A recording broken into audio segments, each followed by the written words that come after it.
Hello বন্ধুরা, date two লাভ Mir episode 6 নিয়ে ফিরে এলাম। এই ড্রামার বাকি ভিডিওগুলোর লিঙ্ক ডেসক্রিপশন বক্সে দেওয়া থাকবে। আর আমার ভিডিও ভালো লাগলে চ্যানেলটিকে সাবস্ক্রাইব করে লাইক কমেন্ট শেয়ার করে দিও। গল্পের শুরুতেই দেখতে পাচ্ছি হংডো ভাবছে যে আমি এটা কি করলাম। উনবক আমার স্টুডেন্ট হয়, তার মধ্যে ও আমার ভাইয়ের বন্ধু, তার মানে আমার হার্ট ডিজিজ হয়নি, আমি ওর প্রেমে পড়েছি। তো যখন ও স্কুল লাইফে ছিল তখন আমরা একসাথে পার্টি করেছি, কাটিয়েছি। আমার যতটা না বয়স, ও তো আমার থেকে অনেক ছোট। না না, আমি এভাবে লাইন ক্রস করতে পারি না। তার পরক্ষণেও ভাবে যে ও অতটা অনেক হ্যান্ডসাম, তাহলে ওর সাথে প্রেম করার সুযোগ কি আমার হাতছাড়া করা উচিত? আমি যে নিজেকে আটকাতে পারছি না। এরপর ও ঠিক করে নিজেকে বদলাবে, নিজের ডিসিশন বদলাবে। তাই জন্য নিজেকে মনে করে যে আমি নিজেকে কন্ট্রোল করার এবার থেকে চেষ্টা করব। কিন্তু যেই মুহূর্তে উনবকের সামনে যায় ওর মন বদলে যায়। উনবকের একটা ছোট্ট হাসিতে ওর পুরো মুড বদলে যায়। ও সঙ্গে সঙ্গে এসে মুখ কুলকুচি করে ধুয়ে মুখে মেকআপ টেকআপ করে একেবারে রেডি হয়ে পড়ে। রেডি হয়ে ও সঙ্গে সঙ্গে এখানে উনবকের সামনে সে মিষ্টি মিষ্টি করে হাসতে থাকে। তখন এটা দেখে ওকে জিজ্ঞেস করে উনবক যে তুমি কি ব্যাপার, তোমার কি আজকে শরীর খারাপ ম্যাডাম? তুমি হাসছো কেন? এটা শুনে হংডো বলে না, আমার কিছু হয়নি। আর একটা অদ্ভুত বিহেভিয়ারও করতে থাকে। তারপরের সিনে আমরা দেখি উনবক খাবার দাবার রাখতে গেলে ওর বোন ওকে কিছু বলতে থাকে, কিন্তু সেই কথায় উনবক একদমই কান দেয় না আর পাত্তাও দেয় না। তারপরের সিনে আমরা দেখি এখানে উনবকের দিদি ইবক ওর মায়ের কাছে এসেছে। ওর মা ক্যান্সার পেশেন্ট, ক্যান্সারের লাস্ট স্টেজে আক্রান্ত, হয়তো কিছুদিনের মধ্যেই এই পৃথিবীর মায়া ত্যাগ করবে। ঠিক তখনই এখানে উনবকের দিদি ইবক ওর মাকে ওর ব্যাপারে সবটা বলে যে এখন ওর জন্য ভাবার কেউ আছে। এদিকে হংডো ভাবে আমি কি করে আমার মনের কথা মাথা থেকে বের করব, আমি কিছুই বুঝতে পারছি না। ঠিক তখনই ক্যামিলিও সিইও সে জানায় জীবনে বড় কিছু করতে গেলে চিন্তা ভাবনাও বড় রাখতে হবে, চলো আমরা সিয়ংসান গ্রামে আমাদের ফ্যাশন শোটা হোস্ট করি। এটাই সব থেকে দারুণ একটা মজাদার শো হবে, আমি সারা পৃথিবীকে তাক লাগিয়ে দিতে চাই। এরপর সিইওর এখানে সেক্রেটারি হাঁ করে তাকিয়ে থাকে। বাইরে বেরোনোর পর উনি হংডোকে বলে যে আমি তোমার জায়গায় হলে একদমই খুশি হতাম না, কারণ তুমি জানো ক্যামিলি ম্যাডাম কখনোই প্যারিস যাবে না এই ব্যাপারটাকে নিয়ে যদি বেশি মাতামাতি করে। তার পরের সিনে আমরা এখানে উনাকে দেখি। উনা এখানে ঘুম থেকে উঠে উদ্ধার করে যে হংহাকের সাথে একসাথে বিছানায় শুয়ে, তাও আবার কোনো পোশাক ছাড়া। তারপর আগের দিন রাত্রির কথা একটু একটু মনে পড়ে। দুজনে পাঞ্জা লড়াই খেলছিল, আর পাঞ্জা লড়াই খেলতে খেলতে দুজন দুজনের দিকে তাকায়। আর যেহেতু দুজনেই এখানে নেশা করেছিল, তাই নেশার বশে দুজনেই এরকম ভুলভাল কাজ করে ফেলে।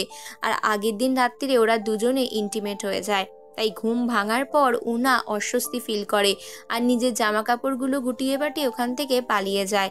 যতক্ষণে হংহাকের ঘুম ভাঙে ততক্ষণেই উনা ওখান থেকে পগারপাত হয়ে যায়। ঘুম থেকে উঠেই এখানে হংহাক ওকে খুঁজতে থাকে যে কোথায় গেল। ওকে ফোন করলেও বুঝতে পারে যে উনা ওকে ফোনে ব্লক করে দিয়েছে। এটাতে ওর প্রচণ্ড খারাপ লাগে। এদিকে উনা ভাবে যে আমি এরকমটা কি করে করলাম। ও আজকে এখানে উনবকের সাথে দেখা করতে আসে। উনবক বলে আগের দিন রাত্রিরে কি করলে? তখনও ভয় পেয়ে যায়, ভাবে ওর ব্যাপারে কিছু জেনে গেছে কি না। উনবকের একটু সন্দেহ হলেও বিশেষ কিছু ওকে আর জিজ্ঞেস করে না।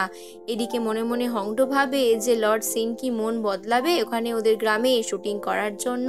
তার পরের সিনে আমরা এখানে দেখি এই বিষয় নিয়ে ওদের মধ্যে কথা হচ্ছিল। হঠাৎই উনবককে উনা প্রশ্ন করে ওঠে আপনি আজকাল ফোনে মেসেজ কাকে করেন? তখন উনবকও জিজ্ঞেস করে তোমাকেও আজকাল কেউ ফোন করলে তুমি ফোন কেটে দাও, তুমিও আজকে ফোন ইগনোর করছো, এভাবে তো আটকে রাখা যায় না, বিষয়টাকে মিটিয়ে নেওয়াই ভালো। তখন উনা বলে হ্যাঁ হ্যাঁ, ওটা আসলে স্ক্যাম কল, আসলে কোনো কোম্পানি ডিস্টার্ব করছে।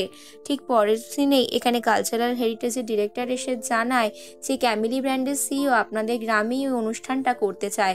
তো আপনার দাদু কি নিজের মত বদলাবেন কোনোভাবে? এই ব্যাপারে উনবক সত্যিটা জানিয়ে দেয়, কারণ লর্ড সিনকে বোঝানো এত সহজ নয়, ক্যামিলি ব্র্যান্ডের সিইও বুঝবে না।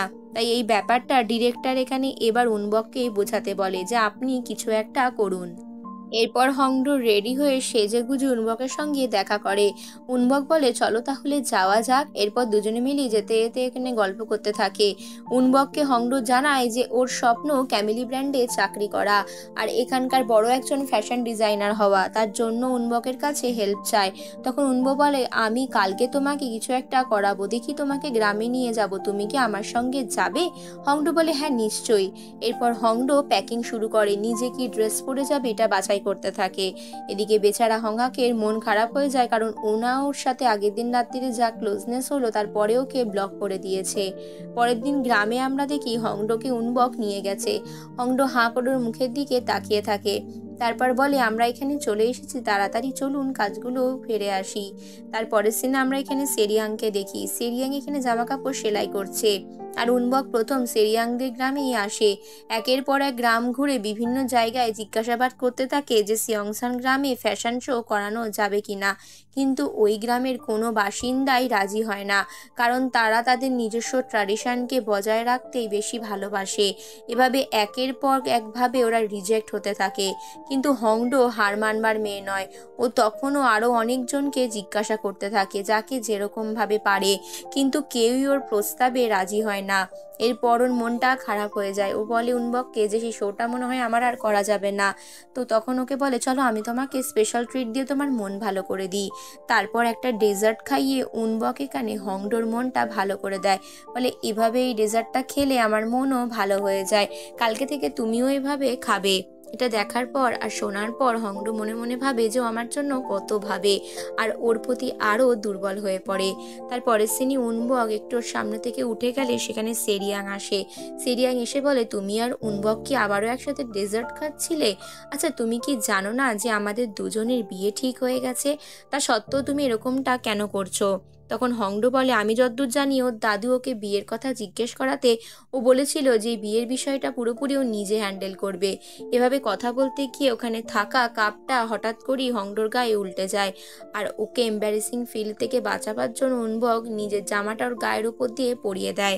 সেরিয়াং সরি বলল। সেরিয়াং এটা বুঝে যায় যে এখানে উনবক আর হংডোংয়ের মধ্যে একটা ভালো রকম বন্ডিং রয়েছে। তারপরে সিনে আমরা চিলবককে দেখি যে এখানে লেডি জোডাইকের জন্য কিছু গিফট বানিয়ে এনেছে। অ্যাকচুয়ালি এটা একটা টুল, যেখানে হাতে করে খাবার বয়ে নিয়ে যেতে হবে না, ঠেলে ঠেলে নিয়ে যাওয়া যাবে। কিন্তু জুনহোর মা জোডাইকে এই জিনিসটাকে ব্যবহার করতে চায় না। তো গিফট পাওয়ার আনন্দে সেদিন উনি চিলবককে মাংস রান্না করে দেয়, যেটা চিলবক অনেক আগেই চেয়েছিল। চিলবক বুঝতে পারে যে উনি আর ওর ওপর রেগে নেই। তারপরে সিনে আমরা আবারও উনবক আর হংডোকে দেখতে পাই। উনবক যখন জিজ্ঞেস করে যে আজকে ট্রিপটা সফল হলো না, তুমি কি খুব কষ্ট পাবে? তো হংডো বলে, কিছু না কিছু উপায় ঠিক বেরিয়ে যাবে। তারপরের সিনে আমরা এখানে ইবককে দেখি যে এখানে চোরদের ব্যাপারে ইনভেস্টিগেশন চালাতে থাকে। ওর ভাইকে কিছু জিজ্ঞেস করলে ওর ভাই বিশেষ কিছু খুব একটা বলে না, কারণ সেদিন ওর ভাই একটা অদ্ভুত ধরনের কথা শুনেছিল। যখন ওকে ওর দিদি বলে যে মায়ের শরীর খারাপ, এই বিষয়ে ও বিশেষ কিছু রিয়্যাক্ট করে না। তারপরে সিনে জুনোকে দেখি যে এখানে ড্রিঙ্ক করছিল। গায়ে ড্রিঙ্ক পড়ে গেলে ও একটা টিস্যু খুঁজতে গিয়ে ইবকের দেওয়া ফোন নাম্বারটা আবারও দেখতে পায়, কিন্তু ইবককে আর মেসেজ করে না। এদিকে ইবক ও জুনহোর SMS এর জন্য ওয়েট করছিল যে কখন ওকে ডাকবে, কারণ জুনহোর সাথে কানেক্ট হওয়াটা ওর জীবনের জন্য প্রচুর ইম্পর্টেন্ট ছিল। তারপরে সিনে দেখি সিয়ংসাং গ্রাম থেকে প্রচুর মালপত্র আনা হচ্ছে, কিন্তু সিয়ংসাং গ্রামের নামে একটা বাজে ঘটনা রটে যায়। সেখানে সোশ্যাল মিডিয়ায় সকল লোকেরা সিয়ংসাং গ্রামের লোকেদেরকে ঠকজোচ্চোর বলতে থাকে, বলে যে ওরা ডুপ্লিকেট মাল ইউজ করে আর মানুষকে ঠকাচ্ছে। এর জন্য একটা হইচই পড়ে যায় সারা পৃথিবী থেকে। এখানে সিয়ংসাং গ্রাম থেকে অনেক ট্র্যাডিশনাল জিনিসপত্র আমদানি রপ্তানি হতো, কিন্তু আজকে হঠাৎ করে সবটা ভেঙে উবুর হয়ে পড়ে গেলে সেটা আরও খারাপ লাগে। গ্রামের সকল বাসিন্দারা এখানে সিনের কাছে এসে কমপ্লেন করতে থাকে যে বিষয়টা হ্যান্ডেল করার জন্য। আর সিন জানতো যে এটা কে করেছে। ওদের ব্র্যান্ডের নামে ইচ্ছা করে এখানে বদনাম ছড়ানো হচ্ছে, তাই জন্য উনবক নিজে ইনভেস্টিগেশন করতে বলে পুলিশ অফিসার পার্ককে যে এমন কাজ কে করছে। পুলিশ অফিসার পার্ক বলে যে হ্যাঁ, এটা রটানো, আমারও মনে হয় না এটা সত্যি বলে। সবটা শোনার পর হংডোর মনে হয় ওরা একটা উনবককে SMS করা উচিত। তাই উনবককে SMS করে জিজ্ঞেস করে, তুমি ঠিক আছো তো? কোনো দরকার পড়লে আমি তোমায় হেল্প করব। ঠিক তখনই হংডোর কাছে একটা পার্সেল আসে, যে পার্সেলটা জুতোর পার্সেল। এই জুতোটা সিয়ংসামে একটা গ্রামে ওই দোকানের থেকে ও চয়েস করেছিল। সেই জুতোটা ওর জন্য উনবক স্পেশালি ওর জন্য বুকিং করে এনেছে। তারপর ক্যামেলিয়া সিওকে দেখি উনি ভাবে যে আমার বাজি মাত হয়ে গেছে। তারপরে সিনে উনা আর হংহাক একসাথে আসে। যখন হংহাক ওকে ইগনোর করতে চায় তখন ইগনোর করতে দেয় না। উনা বলে, তুমি এখান থেকে চলে যাও, আর তোমার মুখ দেখতেও আমার ভালো লাগছে না। হংহাক বলে, কেন? আমরা তো প্রচুর এনজয় করেছি। হংহাকের এবার খারাপ লাগে। হংহাক ভাবে, আমি কি এমন করেছি যার জন্য মেয়েটা আমাকে ইগনোর করছে? এটা নিয়েও বলবির করতে থাকলে তখনই হংডো ঘরে চলে আসে। আর হংডো ঘরে এসেই বিয়ার খেতে শুরু করে। এটা দেখে হংহাক বলে, তুই আমার বিয়ারটা কেন খাচ্ছিস? এখানে হংডো বলে যে এটা আমারও। তারপর দুজনে মিলে এখানে চিয়ার্স করে প্ল্যান আনতে থাকে, কারণ এখানে হংহাক অলরেডি ভেবে নিয়েছে যে যেভাবেই হোক এখানে উনার সমকক্ষ যোদ্ধাও হবে, তার জন্য ওর গায়ে অনেক শক্তি দরকার। তাই জলের বোতল হাতের ওপর নিয়েও প্র্যাকটিস করতে থাকছে। হংডো নিজের ভাইকে বলে এভাবেই প্র্যাকটিস করে যায়। তারপরে উনবকের জন্য একটা চিঠি লেখে, যে চিঠিটার মধ্যে একটা গন্ডগোল হয়ে যায়। হংহাক এই চিঠিটা দিতে পারে না, হংহাক অন্য একটা চিঠি ওকে দিয়ে পাঠায়। হংডো সেই চিঠিটা পোস্ট বক্সের মধ্যে গিয়ে ফেলে আনন্দে ছুটতে ছুটতে বাড়ি চলে আসে, কারণ ও ভাবে যে এখানে উনবকের জন্য একটা সাধারণ কথার মধ্যে দিয়েও একটা কেয়ারিং ভাব দেখানো হবে। তারপর সিনে ও যখন দেখে তখন ওর ভাই বলে যে আমি ভুল করে চিঠি দুটো অদল বদল করে ফেলেছিলাম। যে চিঠির মধ্যে এখানে হংডো আই লাভ ইউ লিখেছিল সেই চিঠিটাই এখানে হংহাক ওর বাড়িতে পাঠিয়ে দেয়। এটা শোনার পরও ছুটতে ছুটতে বাড়ি চলে যায়। বাড়ির সামনে গিয়ে দেখে যে একটা কালো রঙের গাড়ি দাঁড় করানো রয়েছে। গাড়ি থেকে নামবার সময়ও ভাবে যে কিভাবে উনবকের মুখোমুখি হবে। এদিকে উনবকের কাছে উনার ফোন আসে, কারণ তখনই ওর একটা মিটিং রয়ে গেছে। মিটিংয়ের জন্য ওকে সবকিছু ফেলে ফুলে চলে আসতে হয়েছে। মিটিংয়ে ক্যামিলের ব্র্যান্ডের সিইও ঘোষণা করে দেয় যে সিয়ংশন গ্রামে ফ্যাশন শোটা হোস্ট করতে চলেছে, আর তার মেন পার্ট থাকবে এখানে হংডোকে সমস্ত কিছু দেখভাল করতে হবে। নিউজটা ছড়ানোর সঙ্গে সঙ্গে এখানে হংডো এক প্রকারের এখানে পপুলার হয়ে যায়। কিন্তু সিয়ংশন গ্রামে শুটিং হবে এটা শুনে উনবক একদমই খুশি হয় না। বাকি ইন্ডাস্ট্রি মানে ওর কালিগরা ওকে দেখে অবাক হয়ে যায় যে কোথায় ছিল আর সেখান থেকে ও কোথায় চলে যাচ্ছে। জুনহো এটা অবাক হয়ে শুনতে থাকে। তারপরে সমস্ত কিছু শোনার পর সিয়ংশন গ্রামের দাদু সিনসোগিয়ন বলে যে না, এভাবে হবে না, আমাকে আটকাতেই হবে। তারপরে ওরা ওখান থেকে চলে যাওয়ার পর এখানে পুরো বিষয়টা দেখানো হয়। উনবক চুপ করে দাঁড়িয়ে আছে। হংডো বলছে তুমি জানো আমাকে এখানে ম্যানেজার টাইপের বানিয়ে দেওয়া হয়েছে ক্যামেলিও ব্র্যান্ডের। তখন উনবক বলে তুমি কি তাহলে তোমার কাজ পেয়ে যাওয়ার পর প্যারিস চলে যাবে?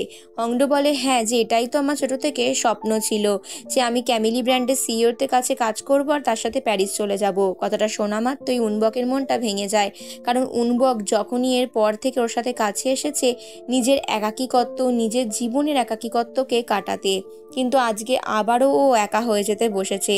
তাই জন্য ভেতরে ভেতরে একটা কষ্ট আর রাগ দুটোই একসাথে হতে থাকে। তাই মুখে কিছু না বলে ওখান থেকে চলে যায়। আর ফ্ল্যাশব্যাকে দেখানো হয় ওকে এই জুতোটা উনবক গিফট করেছিল। ওর পায়ের মাপ না জানলেও সুন্দর একটা আইডিয়া করে নেয়, আর এখানেই এই পর্ব শেষ হয়ে যায়।